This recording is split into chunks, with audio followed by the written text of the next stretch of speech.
Bonjour à tous et bienvenue dans ce journal. Toutes les disciplines sportives ont tendance à se professionnaliser en République démocratique du Congo, à l'instar de la boxe, dont le premier championnat a été organisé ce week-end. Sur les rings, c'était des professionnels et non des amateurs. Quant au 11e Open international de squash de Kinshasa, sa finale a vu deux expatriés triompher. Chez les seniors, monsieur, l'Indien Vikram s'est imposé par 3-7 sur un de ses compatriotes, tandis que chez les dames, c'est la Sud-Africaine Rihanna qui a remporté. La Banque centrale du Congo n'a pas jugé opportun de changer son taux directeur. Autrement dit, les mêmes pourcentages en vigueur depuis le 18 novembre de l'année passée sont reconduits. C'est la substance de l'interview accordée par le gouverneur. La troisième réunion de l'année présidée par le gouverneur Deogracias Mutombo Mwana Niembo du comité de politique monétaire de la Banque centrale du Congo a décidé de maintenir inchangé le dispositif actuel de la politique monétaire. Le taux directeur depuis le 8 novembre 2013 demeure à 2% et les dépôts et devises à vue et à terme 7 et 3% et sur les dépôts en monnaie nationale à vue et à terme. L'actuel dispositif de la politique monétaire du comité de politique monétaire de la Banque centrale du Congo demeure inchangé. C'est ce qui ressort de la troisième réunion ordinaire de l'année présidée par le gouverneur Deogracias Mutombo Mwana Niembo. Le taux directeur en vigueur depuis le 8 novembre 2013 demeure à 2%, le coefficient de la réserve obligatoire 8% et 7% pour les dépôts en devises à vue et à terme, 7% et 3% sur les dépôts en monnaie nationale à vue et à terme. Par ailleurs, la BCC invite l'opinion à se conformer à la nouvelle réglementation en vigueur relative aux nouvelles réformes menées. Si vous ne respectez pas la réglementation, les pénalités s'appliquent. Donc un voyageur qui sort avec un montant supérieur à 10 000 $, il aura une pénalité de 50%. Donc là, je dis à bon entendeur, salut. Autre sujet abordé, la tournée effectuée en province par le gouverneur de la BCC du 3 au 8 mars 2014. Le constat fait état d'une faible couverture bancaire et financière en province. Le manque criant d'infrastructures en serait la cause. Si on commence par construire des infrastructures de transport, d'énergie, en commençant par les territoires à accès difficile, comme on les appelle aujourd'hui, je suis sûr qu'au bout de 10 ans, il y aura une transformation structurelle et fondamentale de l'économie qui va booster et l'agriculture et les autres activités. Mais j'estime que la priorité numéro 1 pour moi, c'est les infrastructures. À l'issue de la réunion, le CPM a exhorté le gouvernement à mettre en œuvre des réformes structurelles indispensables à la consolidation et à l'élargissement de la base productive de l'économie nationale.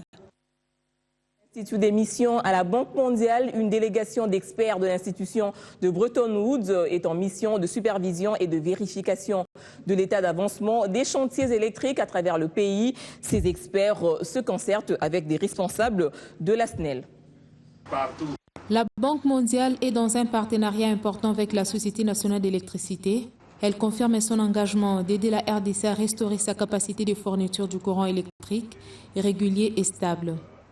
Il est pour l'heure question de financement des travaux, de réhabilitation et renforcement des équipements, de production, transport et distribution de l'énergie électrique. La première étape d'intervention, le secteur de Kinshasa et le barrage hydroélectrique d'Inga dans le Bas-Congo. Nous faisons des missions de supervision pour vérifier l'avancement des chantiers qui sont financés par la banque. Nous allons visiter des chantiers ici à Kinshasa pendant cette semaine.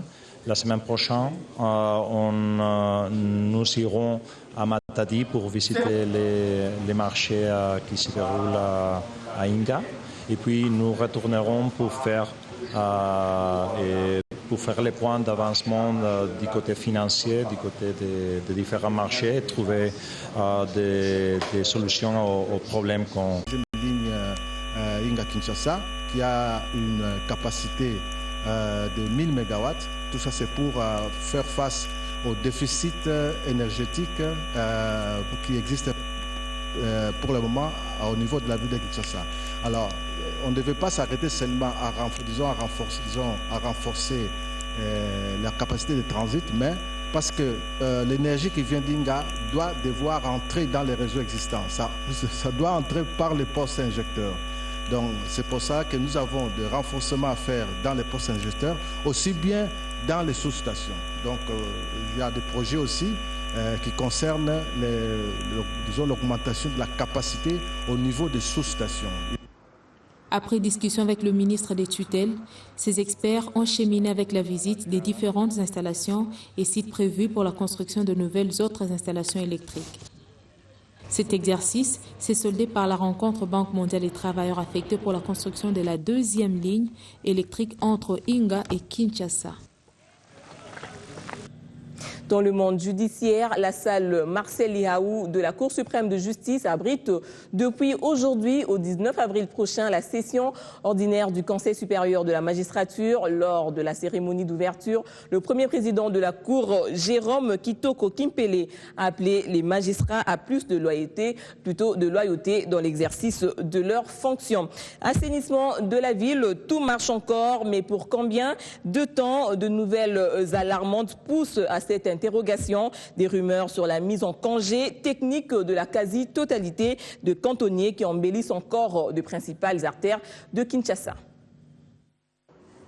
Ils sont presque éparpillés dans plusieurs grandes artères de la capitale, les ouvriers affectés à la vaste campagne d'assainissement de la ville de Kinshasa.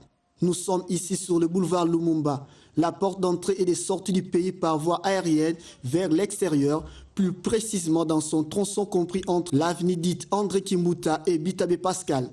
Les ouvriers d'une ONG de la place procèdent comme chaque jour qui s'élève au nettoyage de cette artère. Visage couvert, un gilet vert et balai en main, il débarrasse le boulevard Lumumba de tout objet qui peut lui donner une autre image, celle d'un boulevard sale, et c'est là à l'indifférence des passants. Une action qui permet à la ville de Kinshasa de revêtir sa plus belle robe. Propriété à la binomoko bozomo na déjà mboka eza na position mususu par rapport ndenge ezala liboso. Tozo kombola to komi nango ti près na badalo to regrouper mabele na biso to zui pa ou to toki mabele na bande oyo ya pembe to bwaki yango libanda parce que pona ko protéger susu oyo ezali comme terrasse. Oyo ezape na badalo tozo memango na bakombo.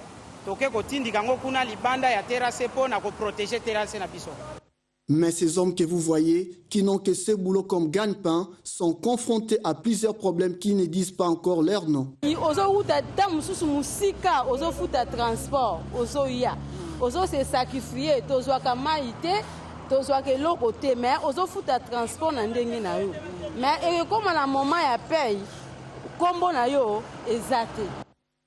Selon certaines indiscrétions qui annoncent le remerciement de plusieurs d'entre eux, faute de financement, ils lancent un SOS auprès des décideurs.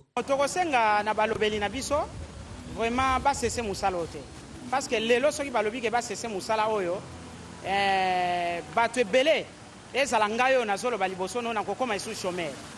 Alors bazolinga ke to longwa na ki chômeur mais balingi su bazongi sabiso na ki chômeur. Eza malamu te. Ba forcer vraiment que ba financier wana bazala na motema malamu en collaboration na bango, j'espère biso tokozonga isu na banda kote. Les autorités politico-administratives sont appelées à réagir vite en conséquence aux cris de détresse de ces hommes qui ont accepté de travailler à l'assainissement de la ville de Kinshasa. Nous sommes en début de semaine et des colonnes des journaux sont remplies des commentaires à travers les lignes. Anniversaire d'un génocide, rappelle l'avenir. Kagame pleure les 800 000 Rwandais morts avant de s'interroger et les 5 millions de Congolais qu'il a fait faucher. Le Rwanda commémore aujourd'hui le 20e anniversaire du génocide qui a vu trépasser 800 000 Rwandais, Tutsis et Hutus modérés en l'espace de 3 mois à la suite de l'assassinat du président Juvenal Habyarimana le 6 avril 1994.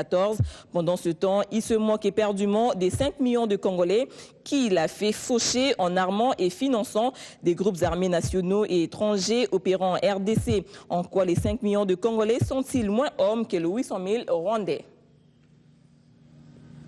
Nous sommes plutôt nomination du Premier ministre. Géopolis présente les 4 dernières options de Joseph Kabila. Il s'agit par ordre alphabétique de Léon Kengo Adondo, Matata Pogno Augustin, Minakou Aubin et Chibanda Raymond. Des ordonnances en leur nom ont été préparées, mais un seul sera le futur Premier ministre. En attendant de savoir lequel sera choisi par Joseph Kabila, l'hebdomadaire examine de près les pistes de validité de ces candidats qui n'ont fait aucune démarche particulière, mais qui seront heureux de servir le peuple à ce niveau de responsabilité. En sport, boxe, le coup d'envoi du premier championnat professionnel en RDC a été donné le samedi dernier au Shark Club. Au total, 5 combats ont eu lieu, 3 dans la catégorie de super léger. Amuri Wawina a battu Katembo Kouvessa. Eric Boulobo a pris le dessus sur Elenga Munzaya et KMB a eu raison de Makangi Lavela. Dans la catégorie Walters, Eric Kapia s'est imposé devant Joe Banyanga. Enfin, la catégorie de l'or, plutôt des lourds légers, Ouja a perdu face à Joe Kito, Patrick Osomba et Darlene Zouzi pour le reportage. Comme prévu, le coup d'envoi du tout premier championnat professionnel de boxe en RDC a bel et bien eu lieu le week-end dernier au Shark Club de Kinshasa. Et le premier combat a opposé les deux natifs de Kinshasa dans la catégorie des super légers, à savoir Amuri Wawina qui a battu Katembo Koukessa. Le vainqueur a dominé son adversaire dès le début de la rencontre jusqu'au 7e round avant que le corps arbitral ainsi que les juges décident d'arrêter le combat. Visiblement, comme vous le voyez sur ces images, Katembo ne tenait plus face à son adversaire. Eric Boulombo du Kasaï oriental offrait son hospitalité à Pelenga Munzanga où il a dominé dans le deuxième combat. Et le plus grand combat de la soirée mettait aux prises Chibangu Kayembe qui s'est mesuré à Magangila Ouila, une guerre de titans entre les deux athlètes. Un combat équilibré du premier au 5e round avant que Chibangu dit Bébé Rico prenne le devant sur Ngila jusqu'au dernier round. Malheureusement pour lui, le corps arbitral et les juges ont estimé que le jeu était égal entre les deux boxeurs, un résultat qui n'a guère rencontré l'assentiment des challengeurs. Championnat to sala ga na Shark ni les alagati tala ba programmer ba umeli po ba programmer ba sali injustice ba zolo ba nil muka demanda nde muntu alobi ke combat ezala nil. Lobi na pezia azolo ba lobi na pezia azolo ba yo ba okanye yo tanto machina kacha ring bazangi moya ya kosala nini injustice ba monde na beta bino patron ba fanatique non ba monde na beta ki na premier round jusqu'à suka mais talande bazolo ba combat ekenil combat ni les alate na championnat. Nous on est là pour dire donner les résultats de ce que quelqu'un veut ou de ce que les juges donnent. On peut ne pas être d'accord avec les résultats. On peut ne pas être d'accord avec les résultats. Les combats comme celui les derniers, on peut encore discuter. Mais celui de Bébé Rico, c'était un combat équilibré. Et donc moi, je trouve que c'est normal. Ce serait injuste de donner à quelqu'un, à l'un ou à l'autre, la victoire. Ce serait injuste. Et dans la catégorie Walter, Eric Kapia a eu raison de Joe Banyanga.